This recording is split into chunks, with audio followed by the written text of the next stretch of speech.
Hey guys, Professor Who's here. How you guys doing? All right, so what I want to talk to you guys about today, I want to talk about the new Corvette Z08 coming out.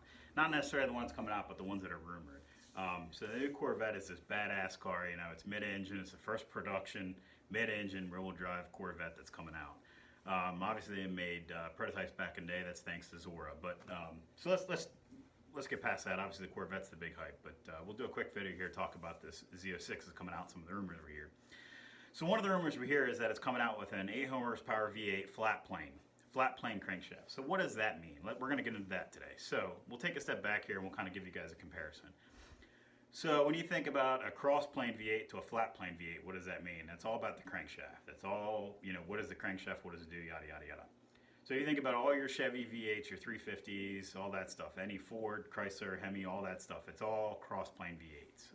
There's very few, if any, that aren't. I think Ford just came out with a Mustang that has a flat plane, but it's still not as cool as Corvette because it's a fucking Ford. But anyway, now I'm just kidding. Anything that's powerful is cool. But anyway, so when you compare like all those cars, you know, you think of they're torquey, they're low end, they're quarter mile strong. You know, that's what you think of. I don't want to say they're low RPMs, but they're relatively low compared to what the flat plane is. And we'll talk about that a little bit then. So that's what you think of a muscle car, American V8s. When you think of European V8s and your Lamborghinis, your Ferraris, I don't even know if Lamborghini ever had a V8, to be honest. I don't really care about that stuff. So, but anyway, those European cars, what do you think of? What's the difference? So they have a distinct sound to them. It sounds way different than an American muscle car. And they high rev. And what does that mean? So it also means that they're top end. They don't have as much low end power and torque as regular American, I don't want to say regular, but a cross plane V8, what we're used to.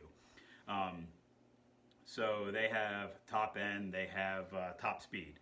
They're known for that. They're known for high speed, top speeds. So let's get into what it actually means. We'll draw it up here. So when you look at the end of a crankshaft, you take crankshaft out of the V8 and look at the end, and you're looking right there at that circle where your balancer goes on. We're going to do a flat plane and a cross plane.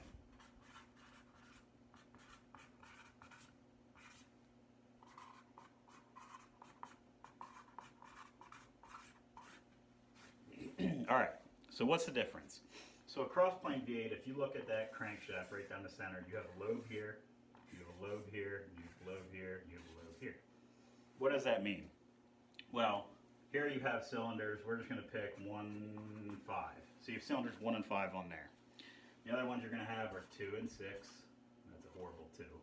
2 and 6 right there. And then you're going to have 4 and 8 down here. And 3 and 7 here.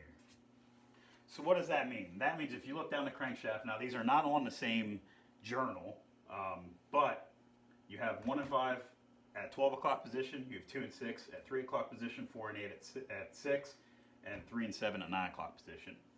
What that means is every 90 degrees in a 4-stroke engine, you're going to have a combustion, a fire, spark. So it's gonna produce your power every 90 degrees. So what that does is it cuts out vibration. You actually get less vibration in a cross plane, but the problem is that it's not as balanced. You actually have heavy counterweights here. You know, they're all over the place. When you actually look down, you're actually going to see counterweights here too. So that's what a cross plane looks like. Now, if you look at a flat plane, you have your main cylinder there, right there, where your balancer is going to bolt on. Then you have your 2 journals here and here. So in a flat plane, you have your 12 degrees and you have your 6 degrees. So here you have 1, 4, 5, and 8. And then at the bottom you have 2, 3, 6, and 7. So what does that mean? That means you have them 180 degrees apart. You actually have 2 fires every 180 degrees. That's why the sound sounds completely different. Instead of 1 cylinder producing the sound, producing your exhaust gas, you actually have 2 at the same time.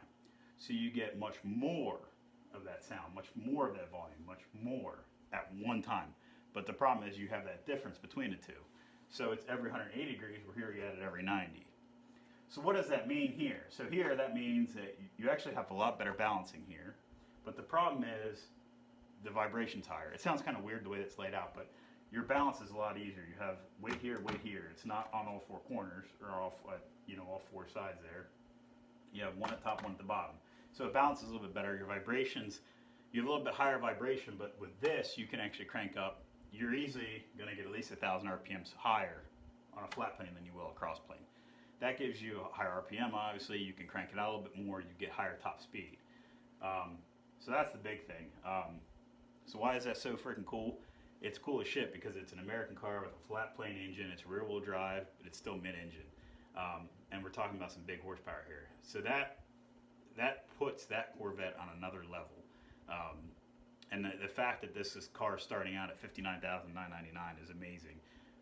If you guys want to find yourselves, you know, a truly marvel of engineering, buy a fucking C8. They're fucking cool, badass American cars that are using this flat plane crankshaft technology that is it's gonna sound awesome. It's gonna perform great. It's gonna have a high top end, and it's just gonna freaking blow you out of the water. It is changing the whole car market, and I understand why Chevy might be dumping the Corvette or the Camaro now, because the Corvette is at a cheaper price and everybody's gonna want it. I want one, obviously, but that's the big thing. I don't want to say this is the way of the future because they both hold their value, but this is just such a cool aspect of engineering that they're going to throw in an LS or whatever you want to call it, an LT base now, an LT based engine that's going to be rear wheel drive, mid engine. So it's going to be, oh my god, this car's going to be so great. I can't tell you guys how cool this car is going to be. So the Z06 next year is going to be phenomenal, and then the ZR1 is going to be even more on top of that. So stay tuned, guys. Hope you guys enjoyed the video. I made it nice and short. So next time, hopefully you guys are paying attention to what I'm going to post next. Thanks, guys.